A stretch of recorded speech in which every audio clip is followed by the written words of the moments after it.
आज की वीडियो में मैं आपको राजपूती 8 कलियों वाले लहंगे की कटिंग और स्टिचिंग दोनों करके बताने वाली हूँ। तो ये हमारे पास 2.5 मीटर प्रिंटेड फैब्रिक है। तो इसको हमने लंबाई में डबल फोल्ड किया हुआ है। तो अब हम इसको एक बार और इस तरीके से ऊपर की ओर फोल्ड कर लेंगे। ऊपर की ओर फोल्ड करके इसको हम बराबर कर लेंगे। तो ये कपड़ा 4 फोल्ड में है। अब हम लहंगे की लंबाई ले लेते हैं। तो लहंगे की लंबाई मैं यहाँ ले रही हूँ 35 इंच। 35 इंच पर हम इस तरीके से यहाँ 2-3 जगह पर निशान लगा लेंगे। और अब हम जैसे हमने मार्क किया है वैसे हम इसकी कटिंग कर लेंगे। कपड़े को जैसा है वैसा ही हम रहने देंगे और यहाँ से हम कलियों की चौड़ाई का निशान लगाएंगे। तो कलियों की चौड़ाई मैं यहाँ ले रही हूँ 7 इंच और इसके अपोजिट दूसरी तरफ भी 7 इंच पर कलियों का चौड़ाई का निशान लगाएंगे। और इंच टेप को इस तरीके से तिरछा रखते हुए हम इन दोनों निशानों को मिलाते हुए लाइन ड्रॉ कर लेंगे। 7 इंच कलियों की चौड़ाई हम इसीलिए ले रहे हैं क्योंकि हम कलियों में चुन्नट डालते हुए सिलाई करेंगे। अब हम जैसा हमने मार्क किया है वैसे हम इसकी कटिंग कर लेंगे। अब हम एक तरफ की कलियों को इस तरीके से पलटेंगे और दूसरी कलियों पर इस तरीके से इनकी उरेबी साइड और सीधी साइड बराबर करते हुए बिछा लेंगे। अब कलियों की सीधी साइड को हम इस तरीके से नाप लेंगे कि ये कितनी है, उतना ही हम इधर उरेबी कलियों की तरफ निशान लगा लेंगे। और इस तरीके से निशान लगाकर हम उरेबी कलियों को इस तरीके से स्ट्रेट कट कर देंगे। इस तरीके से आप यहाँ पर उरेबी कलियों को कट कर लेंगे तो आपको बाद में जब आप लहंगे में कलियों को जोड़ लेंगे तो आपको लहंगे में गोलाई देने की ज़रूरत नहीं पड़ेगी। तो ये हमारी 6 कलियाँ कट हो चुकी हैं। 2 कलियाँ बड़ी हैं और 4 कलियाँ छोटी हैं। तो अब देखिए आपको इनमें सिलाई किस तरीके से करनी है। तो ये जो बड़ी कली है इसमें आप बीच में सिलाई लगा लीजिएगा। और उसके बाद ये जो 2 छोटी कलियां हैं इनको आप इस कली के दोनों साइडों में जोड़ लीजिए। छोटी कलियों की उरेबी साइड आपको यहाँ पर इस कली में जोड़नी है।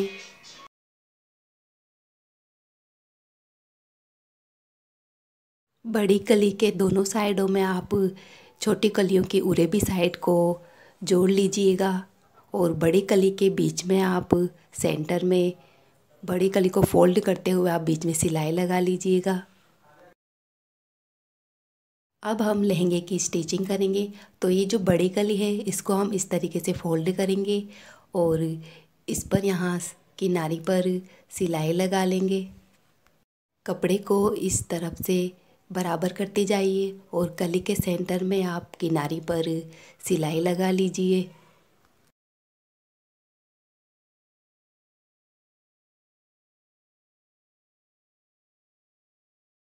जब हम इस कली के सेंटर में सिलाई लगा लेंगे तो ये हमारी 2 कलियां हो जाएगी।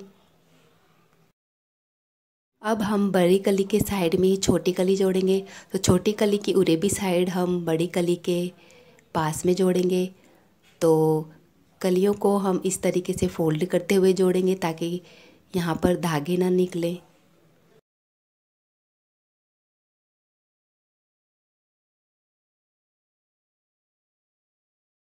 तो कलियों को इस तरीके से फोल्ड करते हुए सिलाई लगा लीजिए।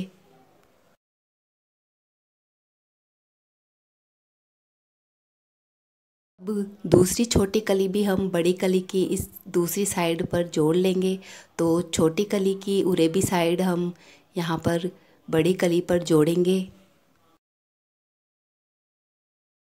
इसी तरीके से दोनों कलियों को फोल्ड करते हुए सिलाई लगा लीजिए।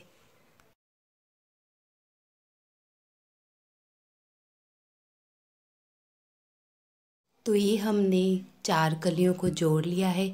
अब हम इसी तरीके से दूसरी कलियों को भी जोड़ लेंगे। तो ये दूसरी बड़ी कली है तो इसको भी हम इस तरीके से फोल्ड करेंगे और इसके सेंटर में सिलाई लगा लेंगे और इस कली की दोनों साइडों में हम ये छोटी कलियां जोड़ लेंगे। तो इन छोटी कलियों की उरे भी साइड हम यहाँ पर बड़ी कली में जोड़ेंगे।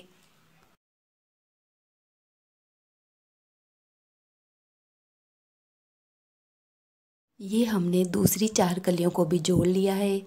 अब हम इन दोनों 4 कलियों को भी जोड़ लेंगे आपस में। तो इन दोनों कलियों की साइडों में जो ये कलियां हैं वो बराबर हैं, यानी कि दोनों तरफ की कलियां सीधी हैं। आप किसी भी साइड को जोड़ सकते हैं दोनों साइडों में से।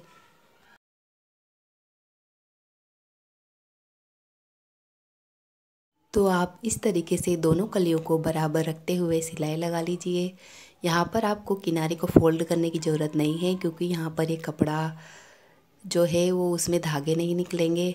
तो यहाँ पर आप आधे इंच का मार्जिन रखते हुए सिलाई लगा लीजिए।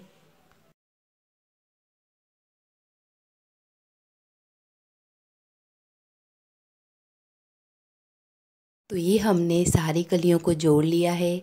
तो ये आप देख सकते हैं, हमें बाद में इसमें लहंगे में गोलाई देने की ज़रूरत नहीं है। हमने पहले ही उरेबी कलियों को कट कर लिया था। तो इस तरीके से हमारा ये लहंगा सिलकर रेडी है।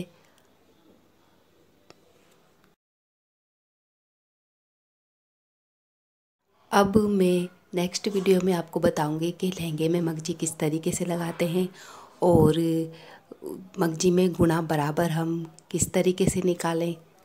तो वो मैं आपको नेक्स्ट वीडियो में बताऊंगी।